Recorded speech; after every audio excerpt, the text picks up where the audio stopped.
Good evening and thank you for joining us. I'm Riley McManus. Thunder Bay City Council has directed administration to hit a 5.5% tax levy hike after growth in next year's budget. That decision happened at last night's meeting after staff initially proposed a 6% increase, but not before a lengthy debate about possibly selling the city-owned trailer park, Hillcourt Estates. Vasilios Bellos is following these stories and joins us live in studio. Vasilios? Thanks, Riley. A number of Hillcourt Estate residents were in attendance, fearing a private owner could result in them losing their affordable homes. They'll now have to wait some time before knowing the fate of their trailer park, with administration not bringing information or recommendations back until March. But we'll begin our council coverage this evening with the discussion on the tax levy. It's an early effort from City Council to make the 2024 budget more palatable for the community. Of course, we can go up or down from there, but I think that gives administration some direction that we'd like our goods, or we like our services, we like our programs. While administration was proposing a 6% tax levy hike next year, Councillor Brian Hamilton's amendment to reduce that to 5.5% received council's approval. It would require city staff to find $1.1 million in cuts, revenue opportunities, or efficiencies. Councillor Mark Bentz, who also chairs the budget process, stressed to council the 5.5% approval was a significant commitment.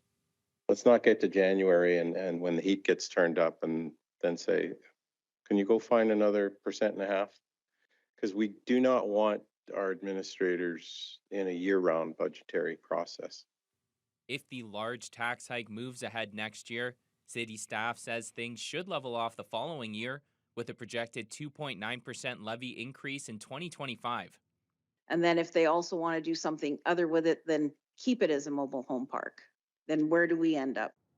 Another controversial discussion saw council debate whether to sell city-owned trailer park Hillcourt Estates, with some residents on hand voicing their concerns about private owners. If they let any part of the maintenance go in the park, or, because again, they're wanting more money. There's many issues that way that can make the park become run down. It could make it so we can't live in it. Hillcourt Estates currently generates about a $170,000 annual profit for the city. Despite resident pushback, council approved a motion from Councillor Trevor Gertuga to receive more information on the sale, with a report not due back until March. Our experts to give us their logical, thought out recommendation based on our strategic plan, based on what we do as a city. Gertuga's referral was passed by a narrow 7-5 vote, with residents not shying away from showing appreciation to those in opposition. The people that live there are making this work. I don't see a problem with this. And if it's not broken, why are we putting these people through the ringer? The city has previously discussed selling Hillcourt Estates, most recently in 2012, though a significant majority of that council voted against it. Vasilios Bellos, TBT News. Also last night at City Hall came a shocking resignation from one of the city's top staffers. Director of Strategic Initiatives and Engagement, Tracy Smith, announced she would be stepping down, citing disrespect from council regarding the city's new strategic plan. I will not tolerate disparaging and disrespectful comments toward me by members of council, particularly when those comments are inaccurate. I choose to adhere to my values, and I choose to step down from my position and tender my resignation. Some city council members were critical of the plan that will shape city decisions until 2027, believing it lacked key focuses, including growth and housing development. Smith suggested these criticisms had come without warning last week after approval of the plan in earlier private meetings.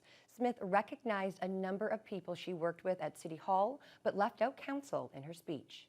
I'd like to thank City Manager Gale, the executive management team, the wonderful strategic initiatives and engagement team, and most especially all of the very hard-working staff of the city who show up every day and give their best to serve this amazing community. Smith began her role with the city in September of 2021. Council members did not address Smith's resignation after she left the chambers. The man who's hoping to become Canada's next Prime Minister has wrapped up a campaign-style visit to Thunder Bay. Conservative Party leader Pierre Poilievre is on a week-long tour of Northern Ontario and spoke to a big crowd last night at the Da Vinci Centre. And here's the plan. Folks, here's the plan.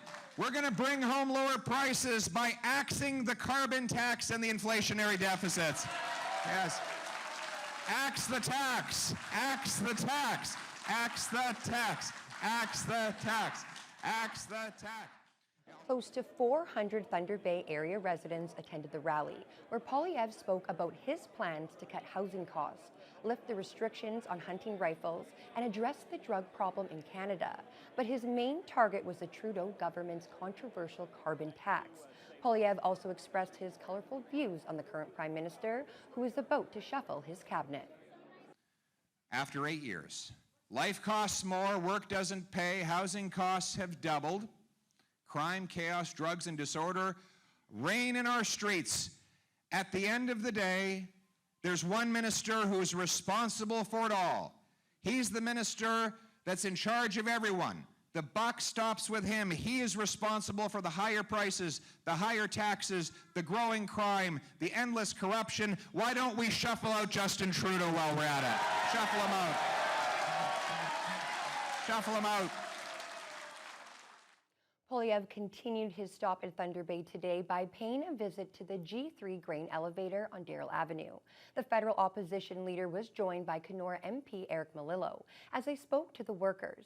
And Poilievre also had a Q&A with local reporters way up on the roof of the grain elevator. Joe Sadowski reports. I want Northern Ontarians to know they'll have a strong voice in my government with common sense. We're going to axe the carbon tax and reverse the hunting rifle ban and get out of the way to let our resource sector grow, that places like this can ship more goods and bring home more powerful paychecks to the hardworking people who live here. The opposition leader stopped by the G3 grain elevator to speak to the workers, take photos, and answer some of the questions that people had in mind. Poilievre's main message focused on what he calls inflammatory spending by the Liberal government, and he also shared ideas about implementing a new testing system for immigrant doctors and nurses. We have 20,000 immigrant doctors and 32,000 immigrant nurses who could be helping, but they have no easy path to prove whether they're qualified. So let's do in the professions what we already do in the trades and create a blue seal testing standard that would allow a foreign-trained medical professional to take an exam, and if they pass, get a blue seal stamp that would allow them to practice anywhere in Canada.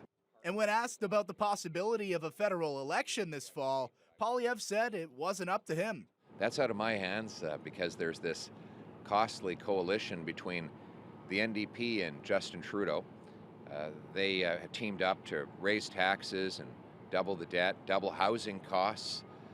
My message to Canadians is it's time for a change so we can bring home lower prices, bring home powerful paychecks, bring homes that our youth and workers can afford, and bring home safety to our streets again.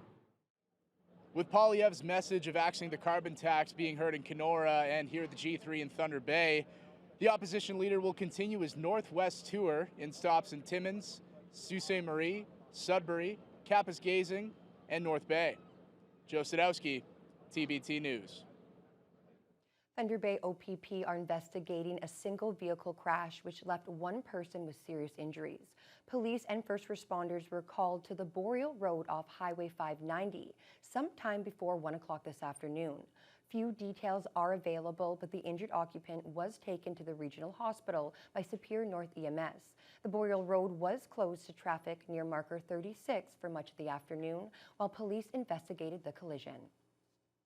There's light at the end of the tunnel for evacuees from Admatung First Nation. New water testing has come back with encouraging results, which means the community could have running water again soon, more than 3 weeks after the water treatment plant was damaged by a fire. Lee Noonan has the details.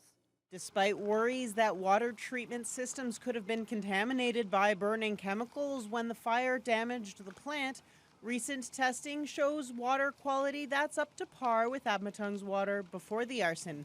That's according to Chief Saul Atlukan. The water is not potable and hasn't been since 2001. We're still going to continue to the water advisory, in our community. But it's good for everyday use, such as, washing clothes and dishes and whatever else you need to do with water. Atlucan says it'll take roughly 2 days to flush the water treatment system, and if all goes well, they could be up and running fairly quickly after that. It's been 3 weeks already that the plant has been out of commission. Indigenous Services Minister Patty Haidu attributes the long process to the First Nations' remoteness. Sometimes parts are rare and come from the United States or other places. And so, when a critical piece of infrastructure like a water plant is damaged in a First Nation, there is often not any backup. There's not a secondary plant or another source of water that can be easily acquired. It's really difficult for people to be evacuated for this length of time. The First Nation hosted a mini powwow at the Valhalla on Monday evening. Atlucan says it's very important to have something to do for the hundreds of people who've been forced from their homes. And he says community members were very happy to hear that there's an end in sight. You can just imagine what it's like when you're uprooted from your own environment and get having to stay at the hotel, and that is limited things you can do. And kids of course get restless. Atlucan wouldn't give a timeline as to when evacuees may start returning. He cautiously doesn't want to get anybody's hopes up. However, he did say planning for logistics are already underway, making sure there are planes at the ready when it is finally safe for people to go home. Lee Noonan, TBT News. Newmont Musselwhite Mine has pledged to donate nearly $250,000 to the Regional Food Distribution Association over the next 5 years. Mine officials say the money will go towards the RFDA's expansion throughout the region. Our current 5-year commitment to this project ensures that Regional Food Distribution Association can increase its capacity to distribute healthy food to those who need it most. Newmont Musselwhite officials were on site to make the $225,000 commitment, which will support Phase 2 of the RFDA's planned expansion. The funds will go towards increasing shipping, food storage, and refrigeration capacity, but also new infrastructure at locations throughout the Northwest. RFDA Executive Director Volker Krom says the expansion is part of a plan to move away from the charitable model and empower communities. Because our focus is not only in moving food, it's also moving expertise and life skills to the community. And so do we need more training space? Do we need more places where we can connect internet or through the internet with educational programs? Yes, that's all part of it. Krom is planning to establish new RFDA satellite locations in towns and First Nations throughout the region. He estimates the expansion could eventually cost anywhere between $2.4 and $9 million. He received the first check for $25,000 today, with $50,000 per year being donated after that for the next 4 years. Thunder Bay's Jeopardy champ says he's planning to boycott the Tournament of Champions this fall. Ray Lalonde says he won't participate if the strike by the Writers Guild of America isn't resolved by then. Lalonde easily qualified for the tournament after his epic winning streak this past winter. Ray, with 13 wins, we'll be seeing you in the Tournament of Champions this autumn. As host Ken Jennings mentioned, Lalonde won 13 consecutive games on the popular U.S. trivia show, taking home a total of $386,000. Lalonde was born and raised in Thunder Bay and moved to Toronto in the early 1980s for a career building sets for TV shows and movies.